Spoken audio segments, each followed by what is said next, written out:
High বন্ধুরা, সবাই কেমন আছো? আশা করি সবাই ভালো আছো। ঝর্ণা কিচেন নতুন একটা রেসিপি নিয়ে এসেছি। আজকে বেকারি স্টাইলে খাস্তা বিস্কুট মুখে দিলেই মিলিয়ে যাবে। কিভাবে তৈরি করব তোমরা প্রথম থেকে শেষ পর্যন্ত পুরো ভিডিওটাকে দেখতে থাকো। আর একটা কথা বলছি তোমাদের, আমি সারাদিন বাড়িতে কী কাজকর্ম করি না করি সেটা তোমরা যদি দেখতে চাও তাহলে ঝর্ণার ঘর করে একটা চ্যানেল আছে আমার ইউটিউবে, তোমরা দেখে নিতে পারো।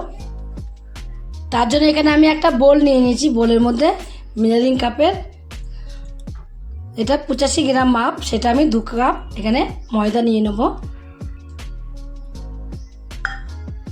2 কাপ ময়দা নিয়ে নিয়েছি বলে এটা 1 কাপ আমি এখানে সুজি নিয়ে নেব। 1 কাপ সুজি নিয়েছি, এখানে 1 কাপ নেব আমি বেসন। তার সাথে আমি ডাস্ট করা চিনি নিয়ে নিয়েছি। দেখো মিষ্টিটা যেরকম যে খাবে সে সেরকম নিয়ে নেবে। এখানে আমি 1 কাপই ডাস্ট করা চিনিটা দেবো। চিনিটা একটু কম কমই দেবো। তোমরা যদি বেশি খাও মিষ্টিটা তাহলে একটু বেশি করে দিয়ে দেবে। এটা 1.5 কাপ দিয়ে দেবে।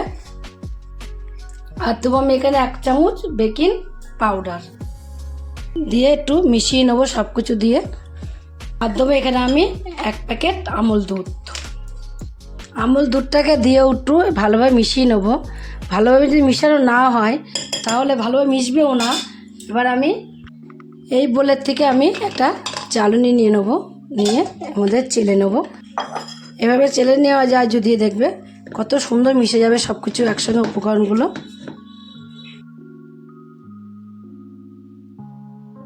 ওইভাবে নাড়া দিতে গেলে যদি পড়ে যায় তাহলে চামচ দিয়ে এইভাবে করে নেবে, তাহলে তাড়াতাড়ি হয়ে যাবে আর পড়বেও না।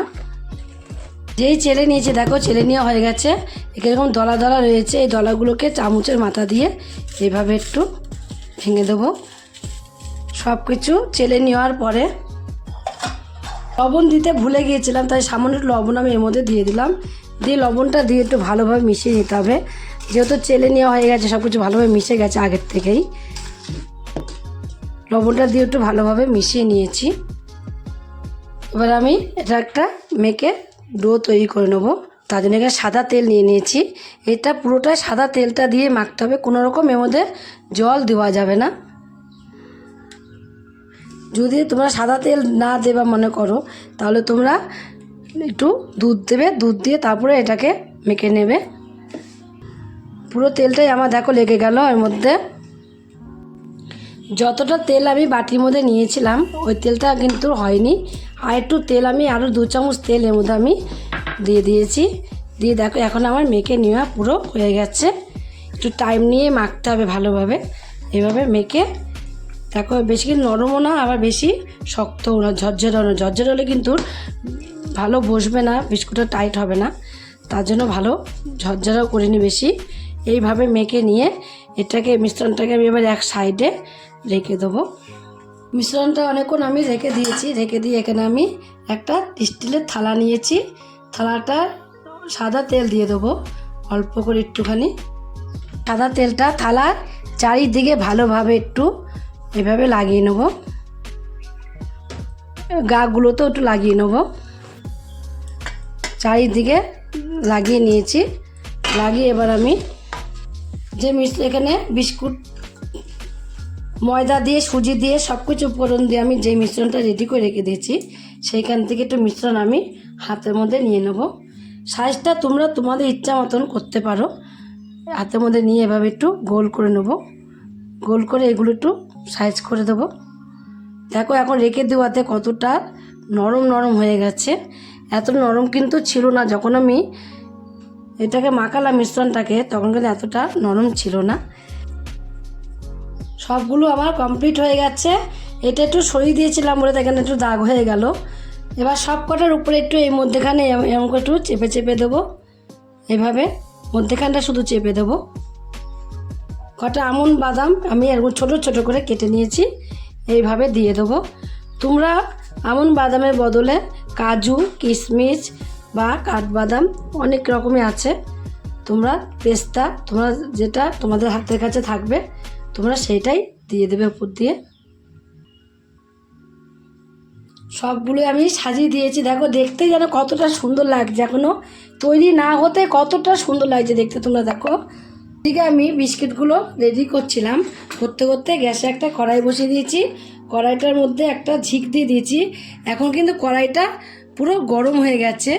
ঝিকের উপরে আমি এই বিস্কিটের থালাটা বসিয়ে দেবো। বিস্কিটের থালাটা বসিয়ে দিয়ে গ্যাসটাকে কিন্তু লো ফ্লেমে রাখতে হবে একদম। গ্যাসটাকে লো ফ্লেমে রেখে এইভাবে আমি ঢাকা দিয়ে রেখে দেবো আধ ঘন্টা ঢাকা দিয়ে। আধ ঘন্টা হয়ে গেছে। আধ ঘন্টা পর ঢাকনাটা আমি নামিয়ে দেখব। দেখো আধ ঘন্টা হয়ে গেছে। আধ ঘন্টা পর আমি ঢাকনাটা নামিয়ে দিয়েছি। এখনগুলো কিন্তু একদমই এগুলো কমপ্লিট হয়ে গেছে। বিস্কুটগুলো দেখো এখনই নাড়বো না, বা একটাও বিস্কুট এখনই তুলবো না, যে একটু ঠান্ডা করে নেবো, তারপরে বিস্কুটগুলোকে তুলে নেবো। এই গরম অবস্থায় যদি বিস্কুটগুলো আমি তুলতে যাই তাহলে কিন্তু বিস্কুটগুলো ভেঙে যাবে। তার জন্য ঠান্ডা করে তারপরে বিস্কুটগুলো তুলে নেবো। এখন কিন্তু একদমই ঠান্ডা হয়ে, দেখো থালাটা হাত দিয়ে ধরা যাচ্ছে, ধরা গেলে ভাবে ঠান্ডা হয়ে যাচ্ছে। আমি একটা ছুরি দিয়ে দেখবো আগে, এটা উঠানো যাচ্ছে না, ভেঙে যাচ্ছে। বাবা ধরতে না ধরতে উঠে যাচ্ছে, তাহলে ছুরি দিতে হবে না, আমি হাত দিয়ে তো এত সময় উঠানো যাচ্ছিল না, গরম ছিল বলে। আর গরম অবস্থায় তুলে কিন্তু ভেঙে যাবে। এবার এগুলোকে আমি সব একটা একটা করে তুলে নেবো। মুখে দিলে এই বিস্কুটগুলো মিলিয়ে যাবে, এত সুন্দর বিস্কুট। দেখো বিস্কুট তোমাদের আমি একটা ভেঙে দেখিয়ে দিই। দেখো ভেতরটা এত সুন্দর খাস্তা হয়েছে, তোমরা না দেখলে বুঝতে পারবে না। একটু এরকম কালো হয়েছে, শুধু গ্যাসে করেছি তার জন্য এমন হয়েছে, কিন্তু খেতে খুব সুন্দর হয়েছে। এরকম হয়েছে তাই কি কোনো পুরা ভাব নেই, গন্ধ নেই, কিছু নেই। এই এরকম হয়েছে সবগুলো, কিন্তু এরকম এরকম কালার হয়েছে। নিচটা কালার হয়েছে বলে কিন্তু বেশি ভালো লাগবে খেতে। সবগুলো বিস্কুট দেখো একই রকম করে আমি কমপ্লিট করে নিয়েছি। এই বিস্কুটগুলো যে এতটা সুন্দর হয় খেতে, তোমরা একদিন না খেলে বুঝতে পারবে না যে এই খাস্তা বিস্কুট মুখে দিলেই মিলিয়ে যাবে, এত সুন্দর। তোমরা একদিন তৈরি করে বাড়িতে খেয়ে দেখো। যদি রেসিপিটা তোমাদের কাছে ভালো লাগে, তোমরা যদি ফেসবুক থেকে দেখো, ফেসবুকের পেজটি ফলো করে দেবে। যদি ইউটিউব থেকে দেখো, ইউটিউবের চ্যানেলটি সাবস্ক্রাইব করে দেবে। পাশে থাকা বেল আইকনটিটা প্রেস করতে ভুলবে না, তাহলে নতুন নতুন রেসিপিগুলো তোমাদের কাছে তাড়াতাড়ি পৌঁছে যাবে। আমার চ্যানেলে নতুন বন্ধু থাকো, সাবস্ক্রাইব করোনি, প্লিজ সাবস্ক্রাইবটা করে দিও। সবার আগে তোমাদের কাছে নোটিফিকেশন ঢুকে যাবে। ছোট্ট করে লাইক করো, কমেন্ট করো, অনেক অনেক শেয়ার করো। নমস্কার বন্ধুরা, দেখা হবে আবার পরের রেসিপিতে।